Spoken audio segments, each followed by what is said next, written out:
somehow media people or, related to media questions. So we are very keen on your questions. Have you all been part of the opening now? You haven't been part of the opening. You haven't. Who else has not been part of the opening? 2 journalists in the room, 3. Oh, that's important. Okay. So maybe while you gather your questions, we are very happy to take your questions. I'm happy to have them here on the tablet if they come from the digital sphere. Heiko, maybe you can start. Quick question, quick summing up. Why is WindEnergy Hamburg 2024 key? And what can we expect from that, building on the opening that we have just participated in? Sure. I make it very quick. So for me, it's going to be my first WindEnergy Hamburg in my capacity as CEO of this wonderful company and this wonderful team. So it's already really special. And I guess what makes it special is the who is who of the industry is here in Hamburg right now. I mean, look at the panels this morning, the composition, the broad experience, top class, international, covering all areas of the industry. So what we can do as Hamburg Messe is provide the platform. Mm-hmm. Yeah, and that's what we heard this morning. It's a lot about collaboration, technology, finding the right partners, being bold. And we hope that you all can leverage this platform to the max in the coming days. Thank you very much. For the people who have just joined the press conference, State Secretary Dr. Nimmermann, if you were so kind to just, maybe from your perspective, what have been the most important buzzwords within the opening, including the speech of our Federal Minister, Dr. Robert Habeck. So what would you pull out of what has really been key? I think what is really important... Do we have a microphone on? Is it on? No? No, you don't have to do anything? Let's just let me look. Normally it's, yes, it's on. Can you, it's on. We see it work. Can you, hello? It's on? Okay.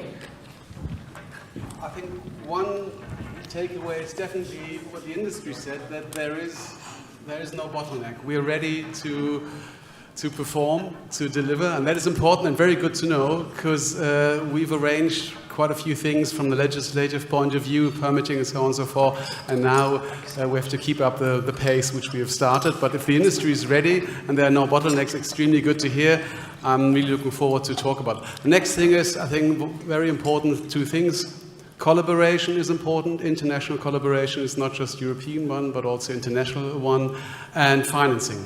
Financing is always an issue, financing between states when you have collaborations between TSOs, but also on individual projects. So those are the very important takeaways which one has to work on. Mm-hmm. So let's maybe 2 questions more and then we get your questions on the board. So talking about financing, what have been very interesting and innovative financing models, anybody who wants to take the question, that you think that are already in place and are important, or that should come into place? Do we have to talk about PPP or anything more? So maybe Girish, I address that question to you. Okay. I think what we've seen is that while we've had very good push from the government in setting up various kind of mechanisms, because there are 2 elements to the financing. One is things that government can do, and I think that cycle has to typically run in wind energy 2 to 5 years ahead of the industry, because the whole infrastructure, the green infrastructure that needs to get built up, in that cycling, the cycle of whole permitting and getting the projects and community work and other things. So I think that's the whole element where government, we've seen, plays a very instrumental role. On the industrial side, I think there is that enhanced participation. I think post-COVID and the Ukraine war, we've seen a huge amount of capital flow from an ESG focus, which is running across the world, both in the capital markets also and in the debt markets. And we're seeing that with this combination, I think today at least we have significant amount of capital chasing limited projects. So really on one side, of course, finance is important and we need that huge amount of capital. But on ground, really that last mile, getting the projects to the finish line. So there are fewer projects and more money today chasing those projects. That's where we are today. Maybe about some thought from you now about bottlenecks or grids or anything, also talking about infrastructure, the speeding up. What do you think is key? Well, I think for speeding up, political stability is the most important thing. All members of the industrial side need to have security that we really want to continue with renewable energies. And then I think there are a lot of small points maybe that could be made easier, for example, direct delivery of industry, that we can deliver the industry directly from a wind farm. There are a few of changes that have to be made in the laws. I think that is really important. And I think we have to keep up the speed. That's a very important point. Yeah, that was the discussion the whole morning. So thank you very much. Your perspective or your question, fourth row, can we come with a microphone? We have, Yudra, thank you very much. If you introduce yourself just quickly and drop your question. Yes, hello. My name is Bernd Radowitz from Recharge. I have a question to State Secretary Nimmermann.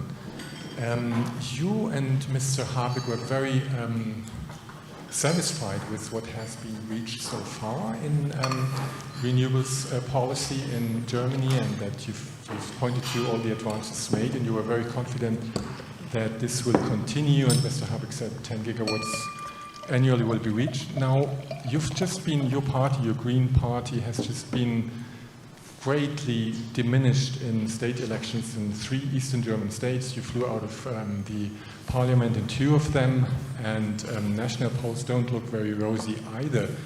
So how can you guarantee us that this rapid pace of renewables uptake will continue after next year's general elections? Obviously, I cannot guarantee it because there are general elections in between. Now, I think what is really important to, first of all, have a very sincere discussion with all democratic parties in Germany about the energy future and what are the alternatives. And are there alternatives? There are always alternatives, but what do they mean? And especially because we at the same time, we've got the challenge of now integrating renewables into the electricity market design. We're working on a capacity mechanism, as you know. We're working on a new subsidy scheme for renewables, which is also due to state aid.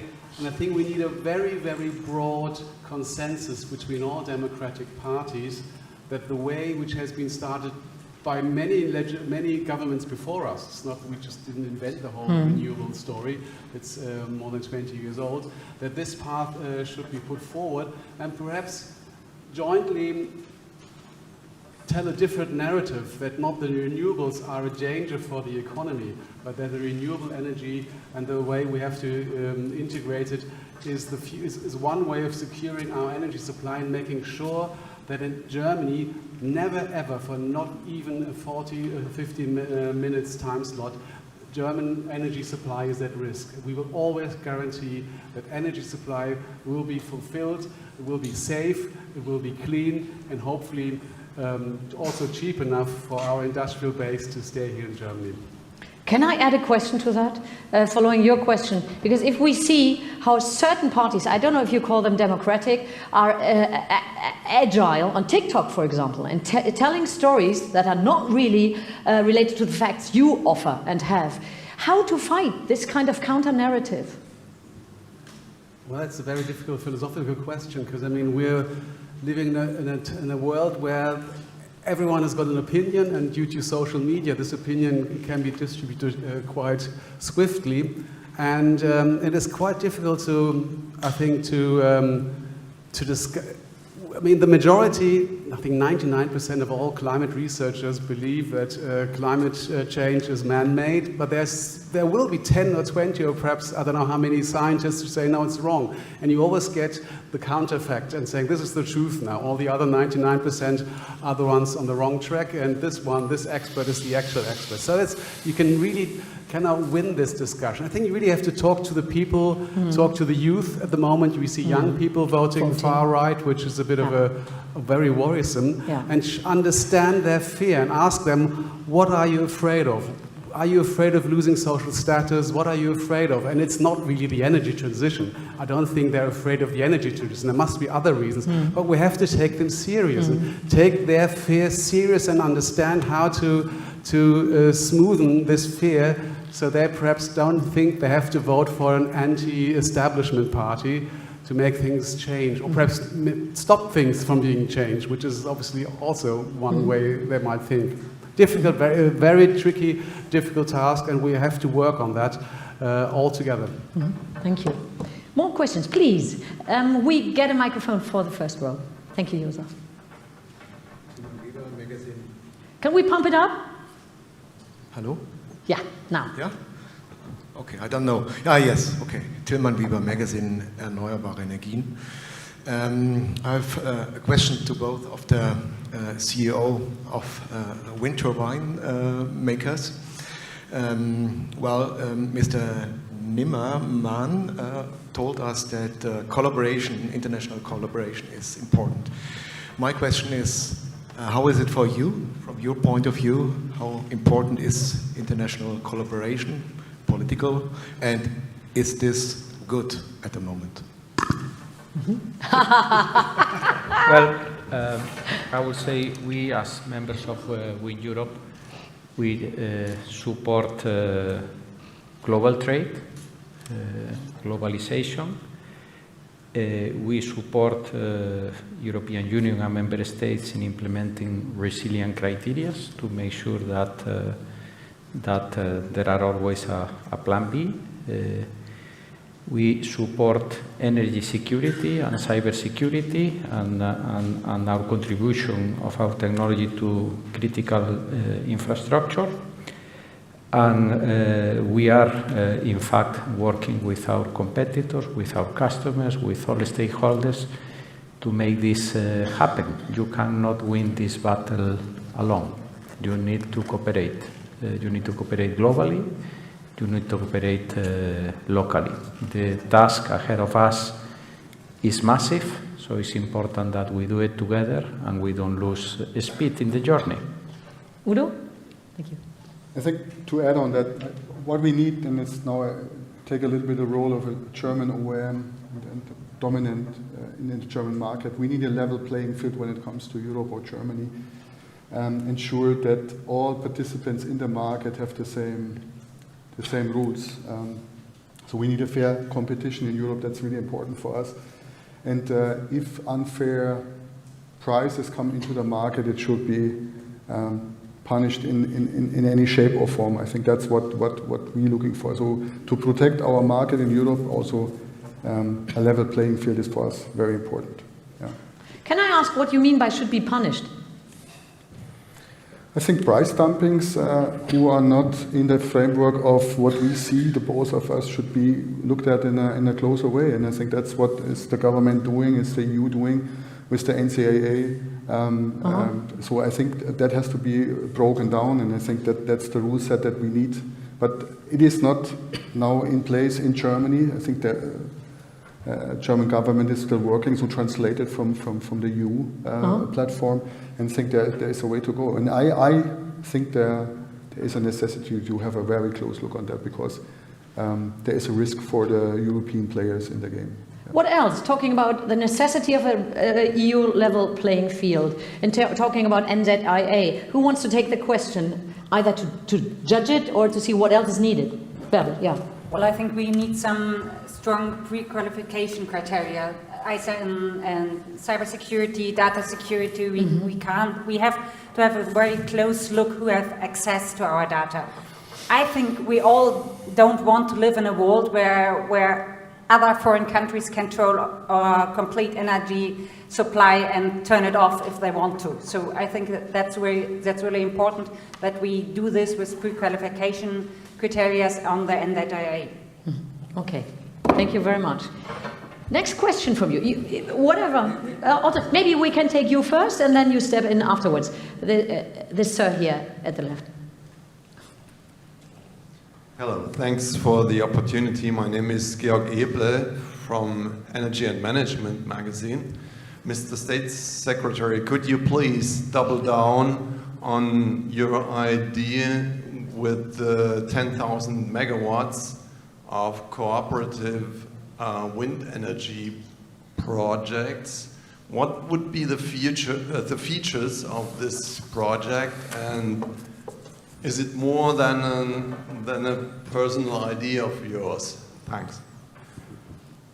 It's much more than a personal idea, but there's a whole ministry behind me. And now there are actual collaborations already. We have in Bornholm Island with Denmark a legally binding cooperation project where we will use the wind of Denmark, let's say, of the offshore wind, and use it in Germany as well, also to be counted on the European targets which we have. So that's a real cooperation project, and we've organized how to split the costs and everything. The TSOs are obviously the ones, it's not us doing it, it's the TSOs doing it and the project developers.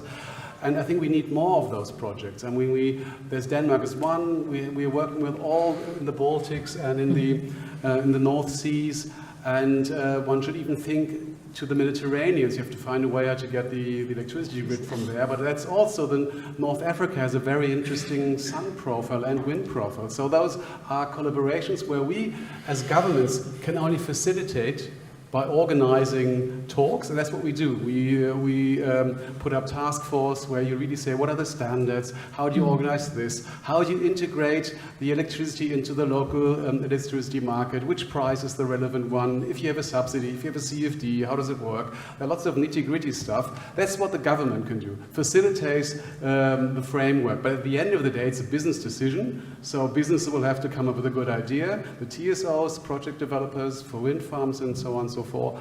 And I think it's realistic to really go and try to harvest more collaboration. Ideally, I think we will have a meshed grid in the North Seas at one time, where everything is interconnected, where you don't talk about the German grid going from this windmill to Germany, where you talk of an European meshed grid, where everything is connected, and you will find a new way how to finance this meshed grid.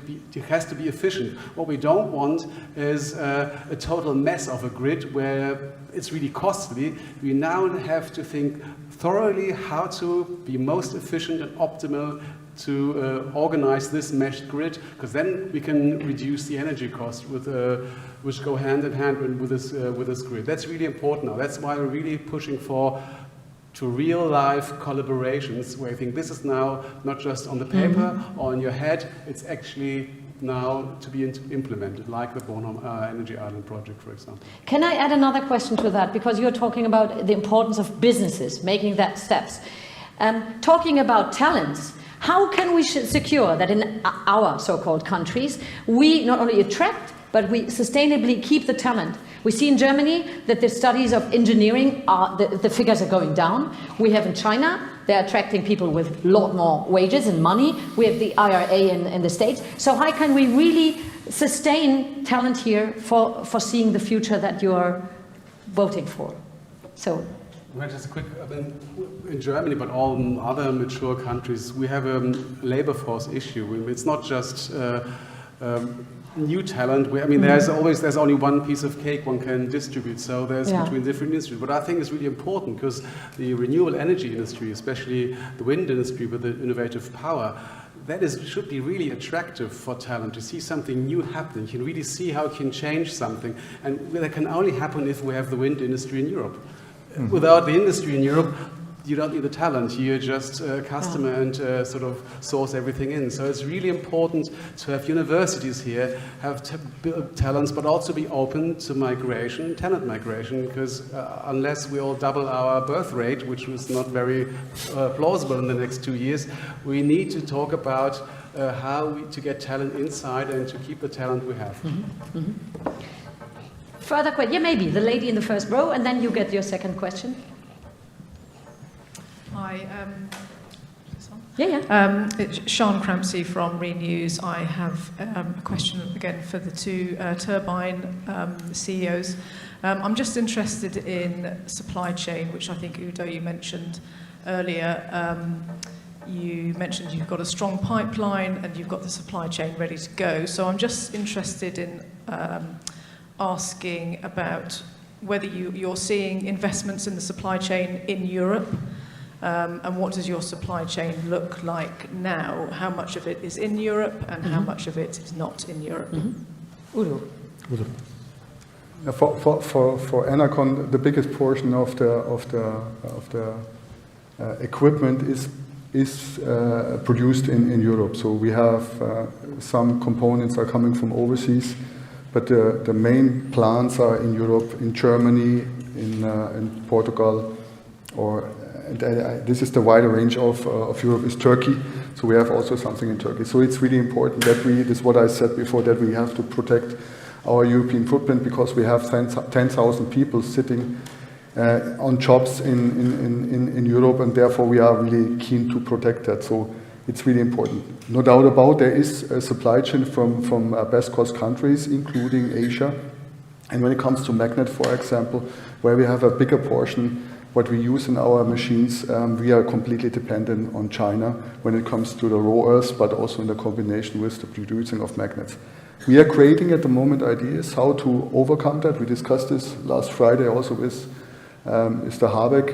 What can we do from a counter strategy standpoint when it comes to creating a supply chain on a European perspective when it comes to magnet to become more independent on that. Resilience when it comes to the supply chain is really important, and we have a close look when it comes to Enercon, because we see the mistakes we made when the Ukraine war took place. Even Corona was a big impact when it comes to sustainability or resilience of supply chain. Yeah. From our side, not that much difference. Out of the 10,000 people, 7,000 work in Europe. And from a supply chain, we are diversified. China, India, Turkey, Germany, Spain, mainly. And we support the resilient criteria. Some of our suppliers are having hard times to keep the pace and compete. And that is where we need policymakers to step in and decide we don't want single source dependency. So we are going to put policies in place to secure a certain resilience in the supply chain in Europe. And one question connected to this cooperation mode. In the car industry, we often have competition, so that competitors are working together for big questions and big solutions. How far is this the case in the wind industry? I would say slightly immature compared to the automotive industry. We strongly advocate for that, so it's still a long journey that we have possibilities to cooperate more, co-designing, co-sharing factories, co-sharing transportation tools and systems. We have potential. Giddish? Yeah, I think this is one of the most important track I think we have also at our supply chain forum for the GVAC. The industry is at a phase where we need to move into a pure industrialization phase. Wind industry still needs that, because the demand which we have, if we were to meet the Paris Agreement, as an industry we have just hit 1 terawatt last year, and the way things are going, by 2030 we will probably hit our next 1 terawatt. But if we have to stay on course for climate action, then we need a 3 terawatt. So as an industry, there's a huge gap between the market demand and what we all can scale up. In short term and in the medium term, as we are seeing, and I resonate with our colleagues, that as an industry we are ready to kind of make that leapfrog. But of course then with the bipolar world that we have, or multipolar now, making those investment decisions needs stability of governments and markets. Otherwise, we get into those cycles where we decide something, but the governments decide otherwise. But what we are seeing is that in this industrialization phase, there is huge amount of learning that we can take from the auto industry, and how we can standardize, how we can create taxonomy of standards to give a fair market playing field also. There are different players coming to different markets. There needs to be a certain level of taxonomy which you're comparing apple to apple, and otherwise prices look different and it could be very different. So I think that's happening. We've seen this collaboration more active right now at a component level. I think some of our component manufacturers, they have going towards standardization, like we're seeing in gearboxes, we're seeing in generators, control systems, where now there is that standardization which is allowing us to really leapfrog. And I think we have to now get to that level where at a global level, even as partners, all of us collaborate together on common technologies, how we can kind of make that leapfrog. But I think the industry is maturing to that level now. Thank you. We had this, if you haven't been in the room earlier, Dr. Nimmermann said, you can say it better, that the wind energy from adolescence now has reached the step of grown up. So I really like that image because you haven't been part. So your second question, and any other questions in the room of any other media people? Please. Yes, thank you. I want to connect to your answer, Mr. Tanti. When I asked before whether you are content with international collaboration, that was the point you didn't like to answer too much because maybe it's difficult to answer from a EU perspective, but what do you say? How is the international political collaboration working to bring wind energy forward? Would you be able to make a little critique? Yeah, so I think this is a tough question anyway. I think my colleagues made an attempt. I'll still try to put some more words to it. I think, with this whole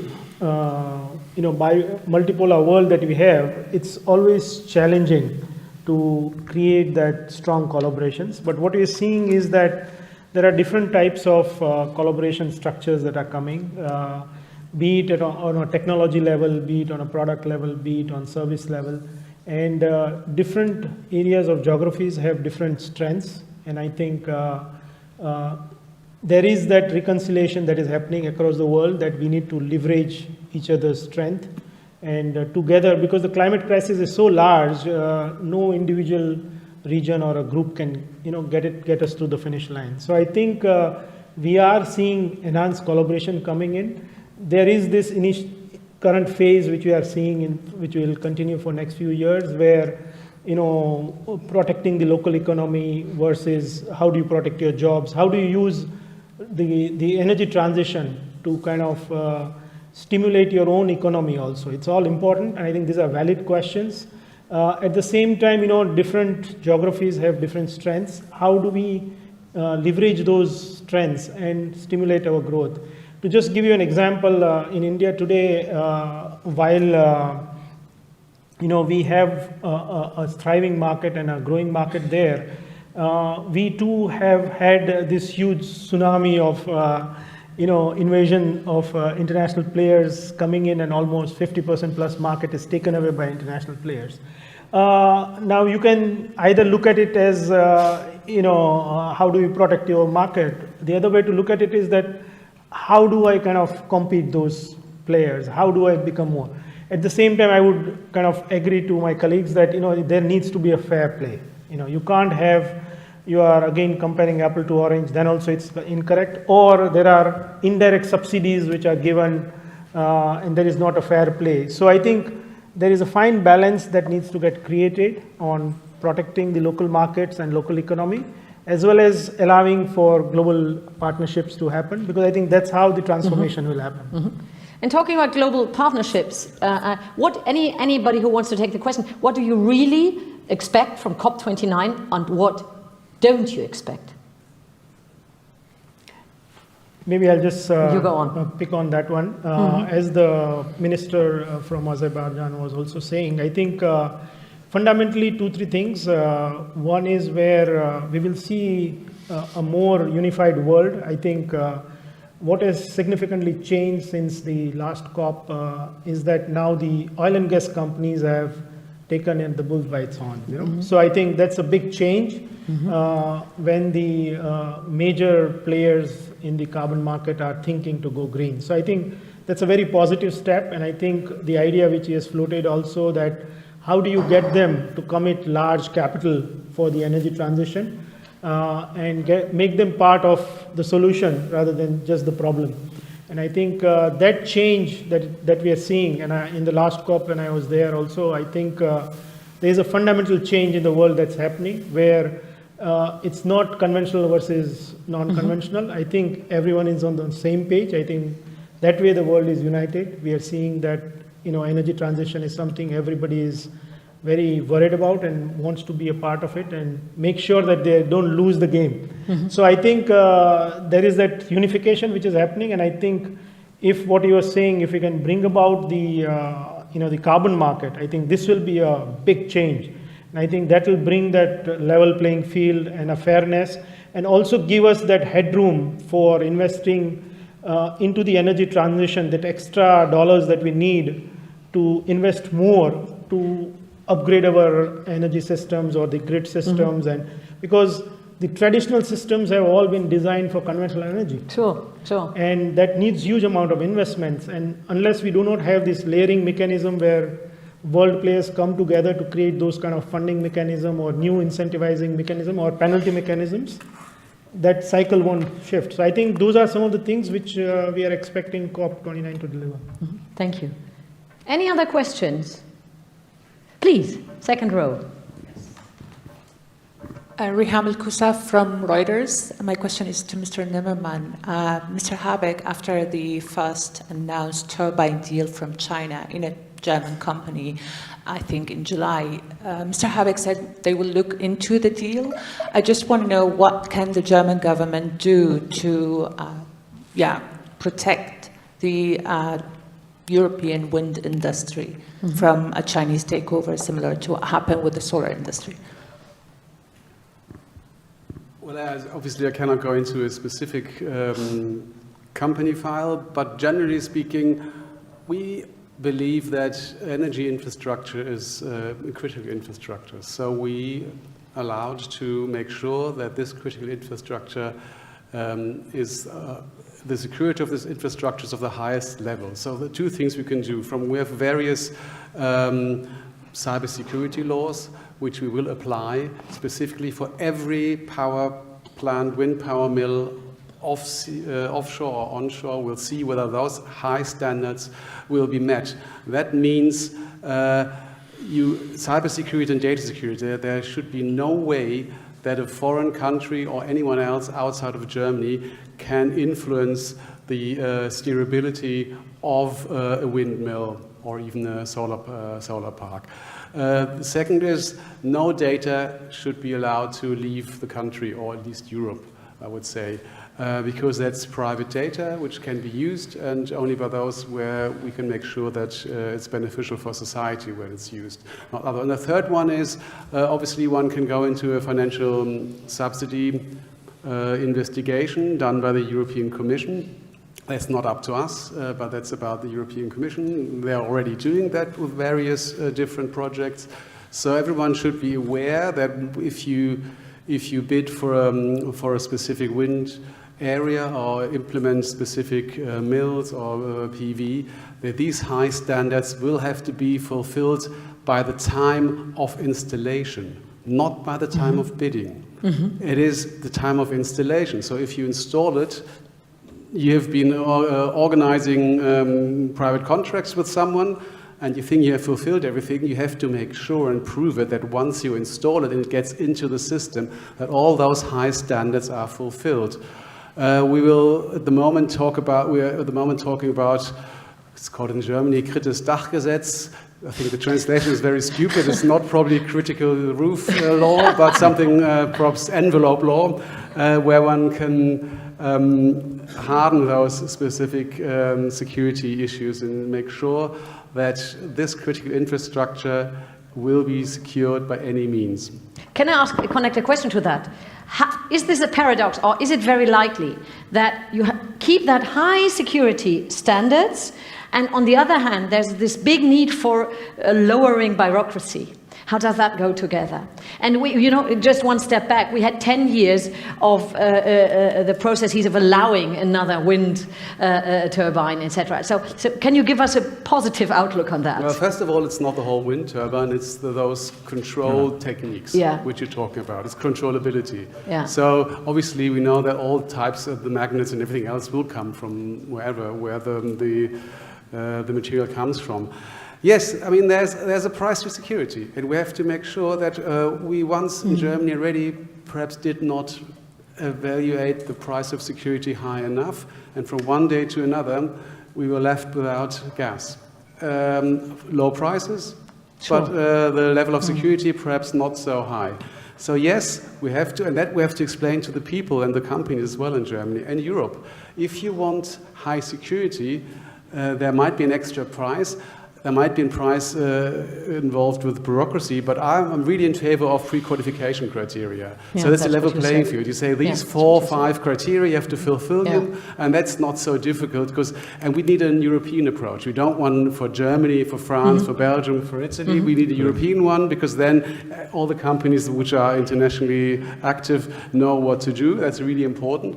And then try to use as few bureaucracy as possible, but we have to make sure we have to find this trade-off between cheap but perhaps unsecure energy supply and a bit more costly but then secure and sustainable. And sustainable and resilience is really, really, really important. We don't want a crisis like we had in 2022 again, to having to adopt from one day to another, or perhaps within 4 weeks from one energy supply. And that's something we have to be prepared, and one can only suggest to other countries, be prepared for the future and think long-term, sustainable, and that also means resilience and secure. Thank you very much. 2 more minutes to go. We would have time for a very last question, if there was any. Please, 3rd row.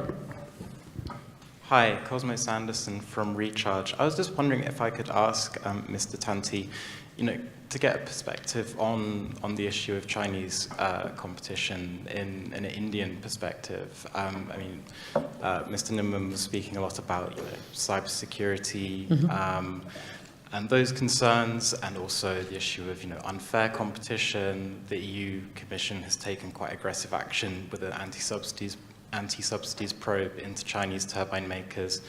What actions would you potentially like to see in India to ensure that the competition is fair and that there is adequate security? Thank you. Yeah, thanks for asking that question anyway. I think, this is not just a European issue, it's a worldwide issue, and I would resonate with what the Minister said. I think the approach is very similar that all countries are taking. I think energy security for all countries is very similar. I think none of us can afford, as you mentioned, that go for that cheap solution but not a secured one where you have dependency. And with this again bipolar world, what will happen, we don't know. And I think that has put in a lot of fear amongst all of us. And rightly so, we have to make sure that whatever assets, whatever is getting connected with the grid, both from a connectivity as well as data management, needs to be secured in the country correctly, I think. So even in India, it's the same kind of thinking which is going, and we are seeing that government is coming out with regulations to make that a reality.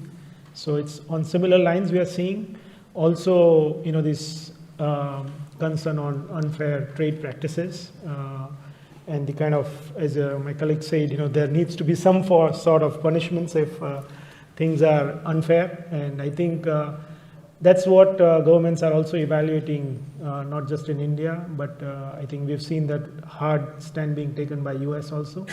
So I think there is that fine balance which all countries are trying to find out, where they make sure that they use the energy transition as an opportunity to stimulate their economy and attract not just local but global investments, and make it a resilient supply chain to fulfill their local needs, and look at exports also. And I think that's that fine balance that governments are working. So India would not be any different than what Europe is looking at, or for that matter even the US. Thank you very much. Very last question to you, Heiko. The share of Hamburg Messe and Congress to shape the transition. Just quick answer. Yeah, what do you do? Very quick answer. Again, reflecting on my initial statement, our mission statement of Hamburg Messe and Congress is providing platforms for innovation and connection or networking.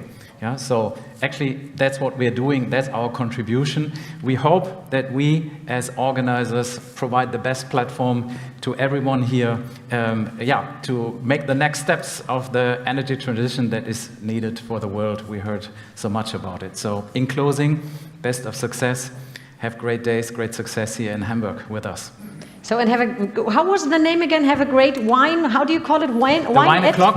The wine o'clock. You can also get soft drinks, but it's wine o'clock at 5:30, right? And all the stages, exactly 5:30. At all the stages, so make sure you get a seat. I wish you a very successful fair, deep insights. Thank you all very much.